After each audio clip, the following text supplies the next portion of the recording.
ایک مرد اپنی بیوی سے محبت کرنا کیوں چھوڑ دیتا ہے؟ سچائی تکلیف دہ ہو سکتی ہے، مگر ہر شوہر کو اس کا سامنا کرنا چاہیے، کیونکہ میرا ایمان ہے کہ اگر آپ اسے کھلے دل سے سنیں گے تو شاید آپ کو اپنی بیوی سے دوبارہ محبت ہو جائے، اور اس سے بھی جلد جس کی آپ نے توقع نہیں کی۔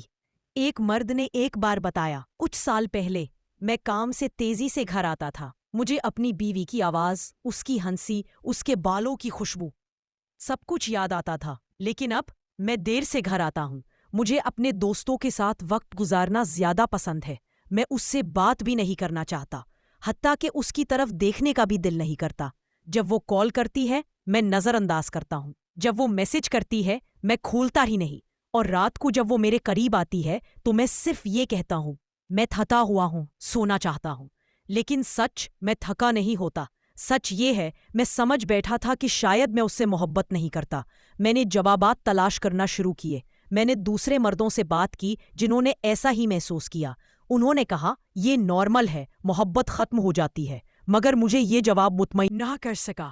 میں نے سوچا عورتیں تو اکثر شوہروں سے وفادار اور محبت کرنے والی رہتی ہیں، ان کے جذبات اتنی آسانی سے کیوں نہیں بدلتے؟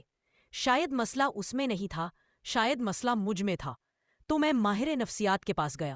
وہ خاموشی سے سنتے رہے، پھر پوچھا، کیا تم اللہ پر ایمان رکھتے ہو؟ میں نے کہا ہاں۔ انہوں نے کہا تو اس کا حکم مان تو بغیر دوا کے شفا پا جائے گا۔ میں نے پوچھا کون سا حکم؟ انہوں نے اللہ کا فرمان سنایا، مومن مردوں سے کہو کہ وہ اپنی نظریں نیچی رکھیں اور اپنی شرمگاہوں کی حفاظت کریں، یہی ان کے لیے زیادہ پاکیزہ ہے۔ سورہ نور 24:30۔ پھر وہ بولے اپنی نظر نیچی رکھ، صرف 1 مہینہ آزما کر دیکھ لے۔ میں نے ہچکچاتے ہوئے کہا ٹھیک ہے، کوشش کروں گا۔ جیسے ہی میں کلینک سے نکلا ایک خوبصورت عورت میرے سامنے سے گزری۔ میرا دل مچلا، لیکن مجھے ڈاکٹر کی بات یاد آئی۔ میں نے فوراً نظر نیچی کی اور آگے بڑھ گیا۔ اگلے دن بہت مشکل تھے۔ آزمائشیں ہر جگہ تھی، سڑکوں پر، اسکرینوں پر۔ میری نظریں جو کبھی پاکیزہ تھیں اب گندگی کی عادی ہو چکی تھی، لیکن میں نے صبر کیا، اپنی پوری کوشش کی۔ 15ویں دن کچھ بدل گیا۔ میرے دل کو سکون محسوس ہوا اور میں نے اپنی بیوی کو الگ نظر سے دیکھنا شروع کیا۔ میں جلدی گھر آیا۔ میں نے اس کا نام پکارا۔ وہ کچن میں مصروف تھی۔ اچانک میرا دل نرم پڑ گیا۔ میں نے اسے ویسے گلے لگایا جیسے شادی کے پہلے دن لگایا تھا، اور آہستہ سے کہا، میں تم سے محبت کرتا ہوں۔ میں بھولا نہیں تھا، بس گم ہو گیا تھا۔ میں دوبارہ ڈاکٹر کے پاس گیا اور اس کا شکریہ ادا کیا۔ وہ مسکرائے اور کہا، مہینہ ابھی ختم نہیں ہوا۔ میں نے جواب دیا، لیکن سبق میں سیکھ چکا ہوں۔ میں جاگ گیا۔ میں نے اس سے دوبارہ محبت کر لی ہے، ایسے جیسے پہلی بار ہوئی ہو۔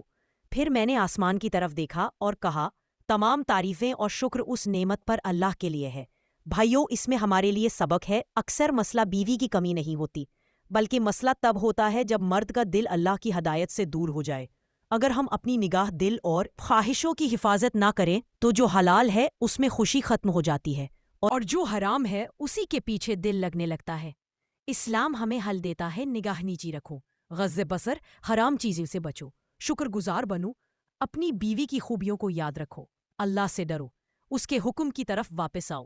نبی کریم صلی اللہ علیہ وسلم نے فرمایا، دنیا ساری کی ساری فائدے کی چیز ہے، مگر دنیا کی سب سے بہترین چیز نیک بیوی ہے۔